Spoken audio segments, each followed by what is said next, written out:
Ассалаумағалейкум, құрметті қазақ елі. Бабаларымыз ұстанған дініндегі мереке ереже байы құтты болсын. Дұға тілегімізді Алла қабыл етсін. Кешегі бабалардың ұрпағымыз, текті елдің ұрпағы тектілікке тән өмір сүрсе ғана бақытты бола алады. Өткенін білмеген болашағын болжай алмайды дейді. Сондықтан біздер мына өткеніміздің інжу маржандарын алып өмірге енгізсек пе деген арманменен қазақ билер қоғамдық бірлестігін құрған болатынбыз. Абылай хан болып, ынтымақ бірлік болып, үш бидің ынтымақ бірлігімен, ақылмен, бұқар жыраудың даналығыменен осыншама ұлан ғайыр жерді біздің бабаларымыз сақтап қалғандығын. Абылай хан өлгеннен кейін орнына уәлиді хан қылып сайлайды. Сол заманда Шоң, Торайғыр билер ағайынды тағы басқа кісілер өмір сүрген екен. Сол кезде ол Бөкей хан ойлайды екен, біз төреміз, біз бас-басымызға билей беретін елді қайдан тауып бере береміз деп. Шоң ойлайды екен, біз бірге соғыссақ, мына жерді бірге қорғасақ, түбіміз бір болса, неге біріміз жоғары дәрежелі, біріміз неге төмен дәрежелі боламыз? Қазақ өзін өзі басқара алатын ұлт, мен соны дәлелдеймін деп. Шоң бабамыз уәлидің хандығын мойындамай, бірақ жаңағы Абылай ханның қырқына барып, ізеттерін апарып тапсырып тұрып, уәли ханның жаңағы сайлану несінен шығып кетеді екен. Мен енді бұл ақпаратты мына кітаптан алып отырмын. Содан ықшамдап сіздерге жеткізуді мақсат қылып отырмын. Әрі десе, мынау ұлттың ынтымақ бірлігін ойлағаннан кейін жақсы жақтарын жеткізіп, кемшіліктерін айтудан аулақпын. Содан уәли хан Шоңды қалай бағындырсам екен, қалай көндірсем екен. Бұл бір рулы елді енді арғы атасынан бірнеше ру болып келеді. Маған бағынбай алып кетсе, басқалар да бұған қалап еліктесе, менің хандығым не болады дейді екен. Бір күні уәли өзінің Қожы деген төресін басшы етіп, Шоңның көрші рулас еліне барымтаға жібереді. Қаржас руы дейді екен. Сол елге барғанда Қаржас руының жігіттері біліп қалып, жылқыларын қорғау мақсатында сойылдасып, қырғын сүргін соғыс болады. Барымташылар жылқыны ала алмай кетеді. Бұлар жылқыларын қорғап қалады. Бірақ сол сойылдасудың зардабынан екі жігіт қолға түседі, үш кісі қайтыс болады. Бұлар аттан түспей айналып келіп соғуы мүмкін. Таң атқанға дейін қорғайды. Таң атқаннан кейін жаңағы екі тұтқыннан сұрау алса, біз анау алыс жерден келдік, Қожас төлеген басшылығымен келдік дейді. Соны жаңағы соғыс болған жерге барса, үш мәйіт жатыр екен, соның біреуі жаңағы Қожы төре екендігін таниды. Сөйтіп бұлар өздерінің биі Үкібайға барады. Үкібай келіп көреді, бұлар болған екен, бояу сіңген екен, қой деп жаңа қайтыс болған үш кісіні бір биік төбенің басына Қожы төрені етегіне екі қараны жерлейді. Сөйтеді да ана тұтқынға түскен екі жігітті ауылдарыңа қазаны жеткізіңдер деп қайтарып жібереді. Бұны естіген уәли шілей қамыға қоймайды, бірақ өйткені оның мақсаты Шоңды кінәлі қылып алдына шықса жеңіс болады ғой деп ойлайды. Содан уәли өзінің адамдарын жіберіп, Қаржас руына, мынау Қожы төреге 300 жылқы, екі қараға 100 жылқыдан 200 жылқы, бас аяғы 500 жылқыны бір ай көлемінің ішінде төлейсіңдер, берсеңдер қолдарынан, бермесеңдер жолдарынан дейді. Содан Үкібай шағын рулы елдің биі, бірақ өзіндегі абырой беделі бар. Ой, осы Үкібай шешен, бұл сөз тапқыр, біраз мәселені шешеді, пысық жігіт деп жүрген азамат. Бірақ та уәли ханның алдына баруға мені қабылдай ма, қабылдамай ма, әрі десе мынау рулас болса да жақын ғой, Шоңның алдын кесіп өтпейін деп Шоңға барады. Шоң қандай жағдай болса да төренің алдына бармайын деген анты бар екен. Сонымен Шоң деген кісі өте батыр, ірі денелі, өте сұсты, қатал кісі болған екен. Бірақ бұл кісі мен қаталдықты жасайын демеймін, елімді біріктіргім келеді дейді екен. Содан Шоң тыңдап отырды, алдында естіген екен. Сөйтеді, Жақсыбайды шақыр дейді. Содан бұл Жақсыбай деген кім? Бұл арғы атасы би болған, өзінің әкесі Күшік деген шешен, елге ісіменен, сөзіменен танымал болған, бірақ екі шахид болып кеткен кісі екен.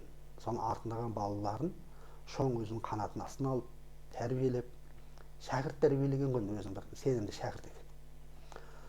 Содан Жақсыбайды шақыртады, ол келеді. Сонда Шоң, Жақсыбай, сені бір үлкен де ірі іске жұмсағалы тұрмын дейді. Сонда Жақсыбай түсініп тұрмын, би аға мені асық ойнауға шақыртпағандығыңызды білем дейді. Онда Үкібай бастап барады, Уәлиханның алдына барып, мәселені шешіп қайтыңдар деп батасын беріп шығарып салады. Содан бұлар Уәлиханның еліне келеді, бірақ алдын ала анау Арғатаның атын атап, сол жақтан хабаршы келе жатыр деп, хабар беріңдер дейді. Қаржас деп айтпаңдар дейді. Ол хабарды естіген Уәли қуанады да, екі киіз үй тіктіріп, бір тай сойып күтеміз деп дайындалады. Содан бір күні ханның хабаршысы келіп, келетін кісілер келді дейді. Қанша адам дейді? Бір жас баланы басшысы Үкібай алып келді дейді. Уәли оған ашуланады. Мен ханмын, маған тең сөз сөйлейтін тек шоң ғана еді, шоңның өзі келмепті. Тағы бір жас баланы жіберді. Бұл мені басынғанды ғой деп іштей ашуланып, ренжіп, оларды қабылдамай қояды. Мен қысқартып айтайын, сонымен 3 күндей уақыт өтеді. Ақыр аяғында оның баласы Ғибадулланы салады, одан оның анасы Айғаным ханымды салады. Сөйтіп жүріп, Уәли ханға кіретін уақыт табады. Оның өзінде Уәли хан бір жақ кетіп бара жатырмын, сәлем беріп кірсе, кірсін деп қысқа нұсқа келіп қайтуды нұсқайды.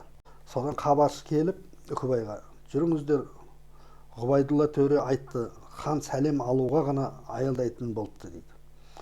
Жұмабайдың үстінде жиегіне оқа салып тігілген қызыл барқыт, қамзол, белбеуі де оқа, қамзол түстес шалбарының айыр балағына да оқа ұсталған, басында пұшпақ бөрік, ол да қызыл барқытпен тысталған, аяқтарында кебіс мәсі, орданың кіре беріс үйінде кебістерін шешті. Жерде текемет, жағалай ұсталған кілемнен кереге көрінбейді. Төбеден салбыраған әлемішті құрбау, іргеде қалың қылып төселген көрпе мен олардың үстіне тасталған жастықтардың бір-бірі ұштары Көкшетаудың Оқжетпес шыңындай ерекше шошайып көрінеді. Тіркес тігілген екі үйдің арасындағы есікке жұқа барқыттан перде ұсталған. Үкібай Жұмабайды алдына салып жақындай бергенде екі төлеңгіт пердені ашты. Орданың жоғарғы үйінің кең екені сыртынан да байқалған. Алдыңғы үй 8 қанат болғанда, бұл 12 екен. Екі үйдің ішкі жабдығы бірін-бірі қайталайтындай. Алайда мұның алдыңғы үйден айырмашылығы төрде тақ. Жиһаздарының өңі де өзгеше көз тартады. Аяқ астында кілемнен ине шаншар жер жоқ. Алтын буына ұсталған уық пен шаңырақта күн көзінің сәулесі ойнайды. Сансыз салбыраған құрбау болмашы демге қозғалып, күй ырғағына бөленіп тұрғандай. Хан тағында, басында тақия, барқытпен тысталып, неше түрлі тас, оқамен безендірілген айыр қалпағы ханның оң қол жағындағы бетіне өрнек ұсталған сандық үстінде. Үкібай мен Жұмабай орданың ортасына жеткенде аяқтарын қосып иіліп сәлем берді. Ханның бас игенін аңғарғаннан кейін таққа әлде болсын жақындай түсіп тізерлей барып, екеуі жиегін оқаланған барқыт шапанының екі етегінен сүйді. Қайты шегініп, сәлем берген жерге белдерін жазып, сандықпен көрші қонған Айғаным мен ханның сол қол жағында отырған Ғибадуллаға иіліп тағзым етті. Елдерің, мал бастарың аман ба, деді хан әлден соң. Жұмабай Айғаным мен Ғұбайдуллаға сәлем бергеннен кейін бетін ханға бұрып, оның қызыл шырайлы жүзі мен бурыл тартқан сақалына қарап тұрған. Ол хан сауалын солай тұрып тыңдады. Хан ием, сіз менен қанша үлкен болсаңыз, қазақты да соншама жақсы білесіз. Егер қазақтың мал жаны аман болып, басына күн түспесе, хан түгілі құдайын да танымайтын халық деп, Жұмабай өздерін жетектеп келген мәселенің басын шығара сөйледі. Осы кезде хан қол көтеріп, Үкібайлардың арт жағында тұрған әлдекімге үн қатып, мына балаларға сусын беріп аттандырыңдар, жолдарынан қалмасын. Хан сөзін бұйрықтай қабылдаған Үкібай демде әбігерге түсіп, оңды солды қарап, қипақтап, белі бүге-мүге шегіне бергенде, Жұмабай бір адым алға басып, саңқылдаған ашық дауыспен сөйлей жөнелді. Тақсыр, Сабалақ тұңғыш рет жауға шауып, мұқым қазаққа ерлік үлгісін көрсеткенде 15-те екен. Мен қазір Сабалақтың сол жасындамын. Жауын жеңіп келген Сабалақты бұқар жырау сақалының ақтығына қарамай, аттан түсіріп алып, маңдайынан сүйіп, ақ батасын беріпті. Артынан Абылай атанған Сабалақ ұрпағының озып кетуінде бұқар батасының игілігі жоқ деп кім айтар? Ал Абылай сіздің әкеңіз, бұқар менің атам. Босағаңызға келіп жатқанымызға көп болды. Үкібай аға сырттан ылғи мұңайып қайтады. Мен ол кісінің жүзінен сіздің мені менсінбегеніңізді аңғарамын. Жасына қарамай, мәніне қарай елеу өткен заманның озықтығы ма, әлде сол әдеттен айырылған осы заманның тозықтығы ма? 15 жастағы қол бастаған кешегі заманның кемдігі ме еді, әлде 15 жасарды табалдықтан әр тепкен бұл заманның кергігені ме еді? Құлыннан арғымақ, жастан болашақ көрмеу заманның озықтығы ма еді, әлде ханының тозықтығы ма еді? Ханның қаһары қараға жүргенмен халыққа жүрмейді. Менің соңымда осы жақтан көз жазбай отырған халқым бар. Бір ауыз сөзге дат. Кенеттен суырылған бала сөзіне хан не дерін білмей, әйел мен ұлына көз салды. Ғұбайдолла манадан бері жайсыз отырғанын енді білгендей қозғалақтап мазасы кетті. Айғаным сұлу жүзіне саусағын апара беріп, меңін енді тапқандай тоқтап балаға сүйсіне қарады. Жүзінен әлгі сөзге таңдану да, аналық мейірімнен шыққан жылы шырай да байқалады. Жұмабай енді өзі бірден айтар деп ханның сөйлеуін күткен жоқ. Араға киліккен тылсым тыныштықты пайдаланып, хан ием, екі-ақ сауалым бар деді. Ханнан шыға қойған үн болған жоқ. Оның өзіне тура қарап тоқтағанынан әлде болсын тыңдай беруге барлығын аңғарған бала сөзін жалғай берді. Хан Құдай әміріне қарсы тұра ала ма деп тоқтап еді. Уәли даусын осы жол шығарып, келесі сауалың деді. Құдайдың әмір айыпқа жата ма? Уәли мына баланың сауалдарының астарын түсінді. Құдай қожының ажалын біздің жерден жазған о баста. Сіздің төреніп жұмсауыңыз да сол жазудың басы. Шығасыға иесі басшы деген. Ал төре туғанда Құдай маңдайына жазған ажалды күні мен жерін тауып құлады. Оған пендені кінәлап, мойнына айып салу күфірлік емес пе дегені ғой. Хан иегін кеудесіне тіреп аз кейем үнсіз қалды. Ал Айғаны мен Ғұбайдолла Жұмабайдан әлі көз алар емес. Үкібай әлгінде 2 қадам жер шегініп барып тоқтаған еді, сол жерде белін иген беті қатып қалғандай тұр. Хан әлден соң басын көтерді. Бала өзінен әлі көз алмай тұр екен. Уәли бұл көзден кесіп алсаң қан шықпайтын безердің, не болмаса тайсалмайтын қас батырдың көзін емес, жеңіске жетіп тұрған ақыл иесінің тұла бойында еш күнәсі жоқ пәк жанның соңымда адал да абзал халқым бар деп кеудесіне мақтаныш ұялаған күш иесінің көзін көргендей болды. Балаға байымдап қарап алғаннан кейін Уәли Ғұбайдоллаға бұрылды. Мен жолымнан қалмайын, сен анадағы арналған тайды сойып, қонақтарды риза етіп аттандырарсың деді. Хан отырған үйден қонақтар әр жасаған адамдары сайын басып, шегініп шығып еді, сыртқы есіктің босағасында Үкібай тұрып қалды. Құдая тәубе деп күбірлеп, есікке келгендерді қуып, Жұмабайдың жолын ашып, шаң жуытпай, өздерінің жатын бөлмелеріне қарай ала қашты. Осы әңгімені естіген кезде шоң бабамыз разы болып, Жұмабайға аталық мейірмен қарап, басын изей берді. Мамық баласын құшағына алып, кеудесіне құшырлана қысты. Құдай тағала қарғамды тіл сұқтан сақта деп жалбарынды жалғыз иесіне. Бәйбіше деді шоң қонағасынан кейін. Сәтекең жасына жетіп, дүние салды, қаржас бейсіз бассыз қалмады. Күшік шешенге ел басқару таяғын ұстатып кетті. Ал ұрпағының не боларын көзімен көрмей, көкірегімен сезбей, арманда кеткен күшік болды. Жұмабайдай артымда балам қалды деп әкенің бұл дүниеден армансыз кеткені жұртшылыққа беймағлұм. Алайда ақыл жастан, асыл тастан деген атам қазақ. Жұмабай Уәли хан алдынан елінің мүддесін ұтып, халық қағидасының шындығын табір рет дәлелдеді. Енді қаржас бассыз емес, ұзағынан берсін бәйбіше деп анасын қуантып қойды.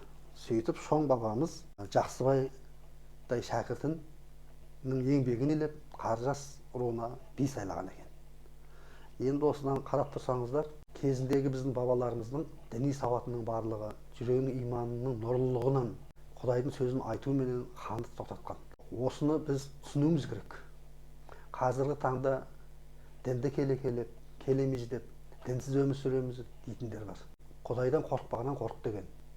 Сондықтан біз дәстүр мен дінді толыққанды түсініп, соған сай өмір сүрелсе алсақ шіркін дейміз. Құрметті бауырлар, қазір әлемдік деңгейдегі өмір сүру дағдысын көріп аңғарып отырсыздар. Түркі әлемі бірігуі кейбіреулерге жақпай жатыр. Біздің жеріміздің байлығын біледі олар. Халқымыздың қабілетін біледі. Қазіргі бізде қаншама жастар, білімді жастар, қабілетін дамытып, сол биікке шығу үшін өздерінің ыңғайына келген мемлекеттерге барып, білімдерін дамытып, өнерлерін шығарып, сондай болып жатыр. Бұған біздегі мынау жойылмай жатқан жемқорлықтың кесірі. Оны өздеріңіз білесіздер. Енді мынау Қазақстан түркі әлеміне бірігіп кетсе, бұның ақыры не болып қалады деген уайыммен, менің өзім жеке ойымша тәңіршілдік деген бір нәрсені кіргізді. Дінсіздендіру. Енді түркі әлеміне дінсіз қалай кіреміз? Осында ойлануымыз керек та. Сондықтан да осы жымысқы саясаттарды, сексеуіл мен сексеуіл ұрғандай заманауи жымысқы саясаттарды түсіне біліп, соны аңғарған азаматтардың ақылын тыңдап, біз ынтымақ бірлікке келуіміз керек.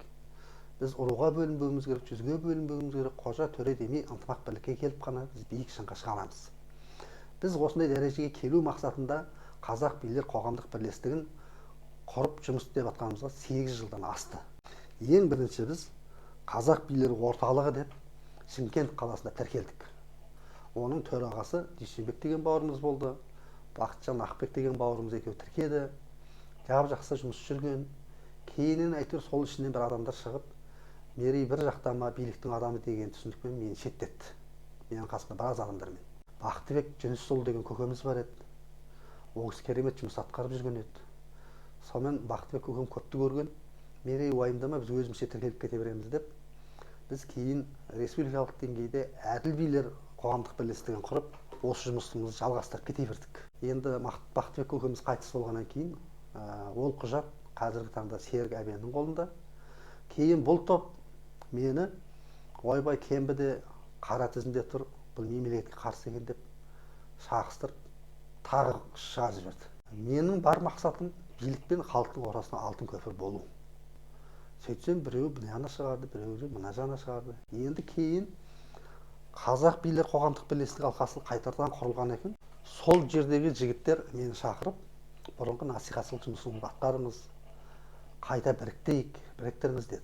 Құдайдың қалауымен мен ең бірінші төбе би болған атамыз Сейітқали Серікқажы көкені осы топқа әкелуге себепкер болдым. Осы билер алқасының негізін қалаушылардың бірі ұрғаншы Бақытжан Жасұзақұлын осы топқа әкелуге себепкер қылды. Ақтөбеден Нұрлан Ізденұлын керемет жұмыс атқарып жатқан осы топқа әкелуге себепкер болдым.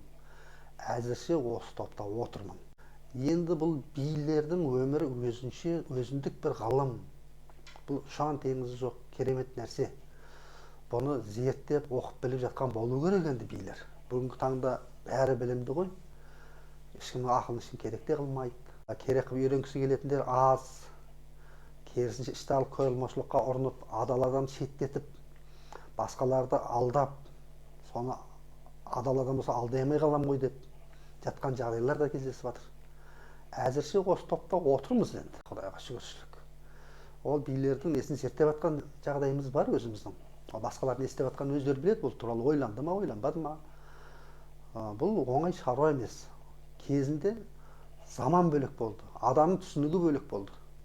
Ол кезде жас бала кезінен естіген әңгімесіменен дін мен дәстүрлі тәрбиені алып сіңіріп, содан билер жас кезден шыға берді.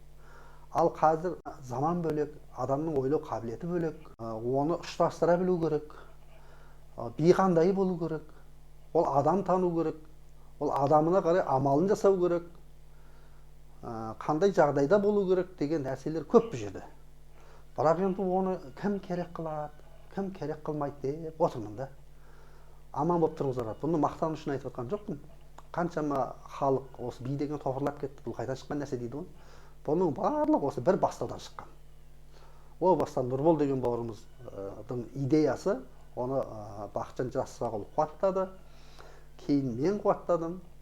Одан Алғадай мен Құлгерім бауырымыз бұның тәртібін жазды. Сейітқали көкеміз төбе би болды. Қазіргі билер алқасының бас биі Әбу Орынбасарұлы. Аман болып тұрыңыздар.